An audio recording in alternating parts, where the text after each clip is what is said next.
How the victims of the Boston Marathon bombings were affected. Connie Kauffman, Herzing University. On April 15, 2013, 2 bombs exploded near the finish line of the Boston Marathon. These bombs killed 3 people and seriously wounded over 260 other people.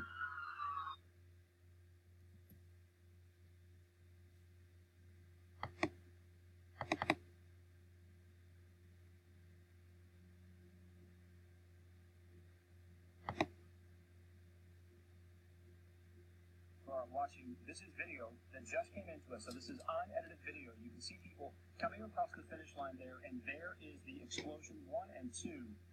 It appears almost as in they're in different places. We'll have to figure that out as we learn more about what happened here. But again, the explosion, the main one there at the Marathon Sports, and you can hear after that, Paula, it's just absolutely heartbreaking to see this. This is video again just coming in. You see the Marathon officials there reacting and getting those fences back so people can get out of the way. For instance, right here in the blue jacket, that's Tommy Marr, who every year is the person who's the official there at the finish line. You can see him running off to with police officers to the side to assist people. We do want to warn viewers as we take a look at this. This is raw video just coming into the newsroom, and we feel that it's important to get it out there and show it to you as quickly as possible. But we have not had a chance to edit this video yet. Lisa Hughes on the scene is describing what she describes a terrible scene. People gravely injured with missing limbs, bloody heads, and they are being taken to the medical tent there in Compass Square and off in ambulances at this point. But what a horrific scene. On April 15, 2013, there were thousands of people in attendance watching the Boston Marathon. These people were there to support their friends, their families who were participating in the race. They were there having a good time, eating, drinking, when all of a sudden there were 2 loud explosions within seconds of each other. People were startled. They were surprised. They were afraid because they didn't know exactly what had happened. But soon there was total chaos when they realized that there were 2 bombs that had gone off. One of the victims and casualties of the Boston Marathon explosion was Crystal Campbell, who was 29 years old, and she was one of the spectators there near the finish line. Another person that was killed in the Boston Marathon explosion was Lindsay Liu. She was 23-year-old graduate student at Boston University. And the third victim, Martin Richard, 8 years old. He was there at the Boston Marathon with his family. It's a family tradition that they go every year to watch the marathon. He was killed when he received internal injuries to his organs. And what was a heart-wrenching decision that Martin's father had to make was the decision to stay there and be there with Martin, because he could tell that the injury he sustained was life-threatening.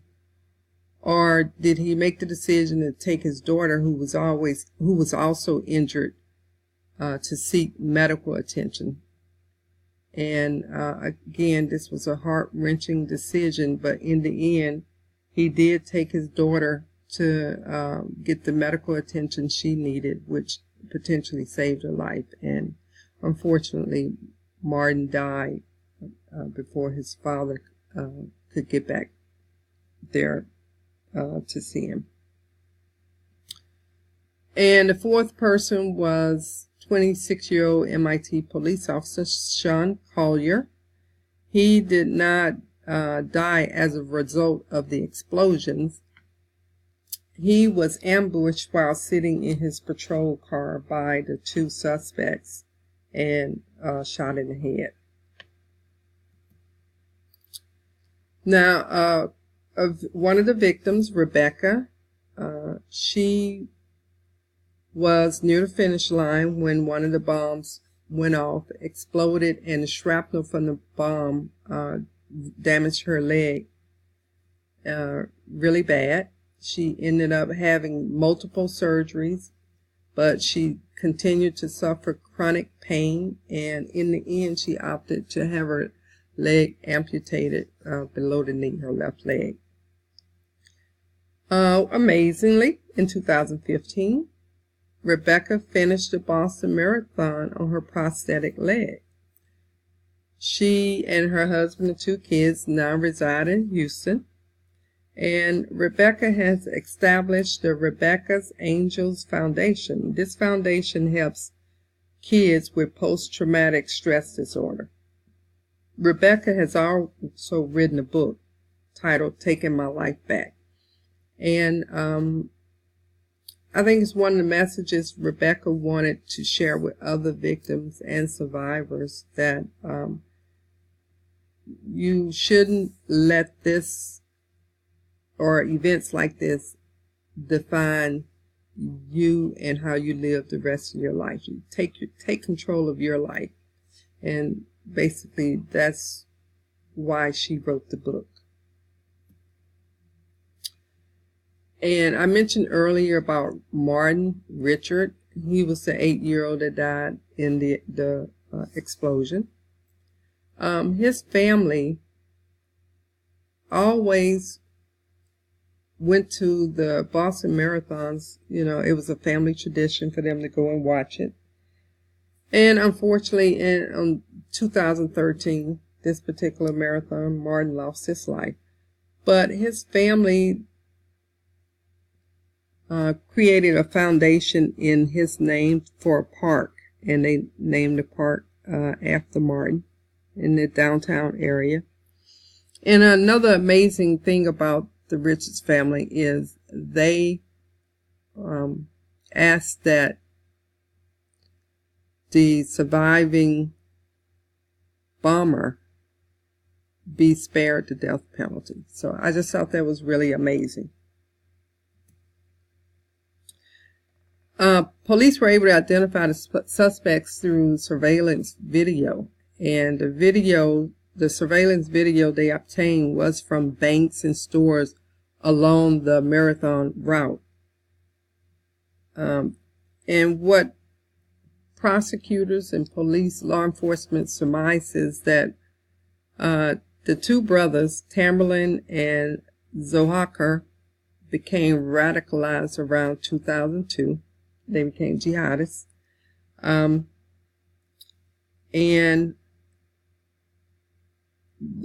they had been thinking of ways to create chaos or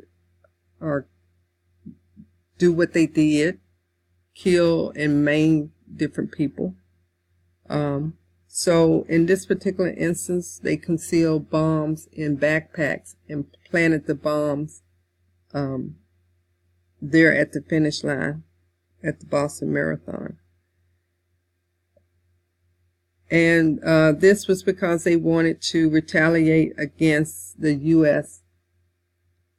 for some of the actions that the U.S. had taken against some Muslim countries. Tamerlan, the older brother, did not survive the shootout with the police. After they realized who the suspects were, there was a police shootout. And as I stated, Tamerlan did not survive. One, he was shot, and the second reason he didn't survive is that his younger brother, as he was trying to escape from the police, he ran over Tamerlan. So Tamerlan was killed. He did not survive. Zohar did go on trial. He was charged and found guilty of 30 charges, and he was also sentenced to death.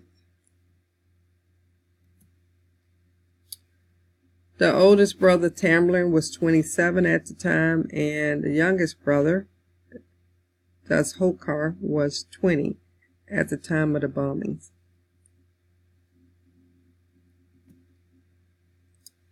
The victims were victims, but they were also survivors. Yes, they were maimed, and the 4 people were killed, and a lot of the survivors also suffered from psychological trauma.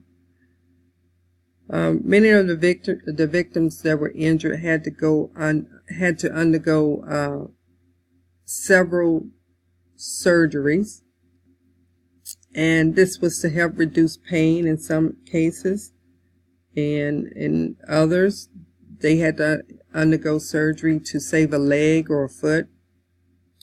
And then in the case of Rebecca, they underwent surgeries, operations to amputate part of their limb. And on top of that, some of the victims had to undergo, or they required some sort of therapy or counseling. And believe it or not, some of the people that required counseling or therapy were the first responders. Even though they deal with life-threatening issues and situations, many of them had never experienced anything like this on a large scale.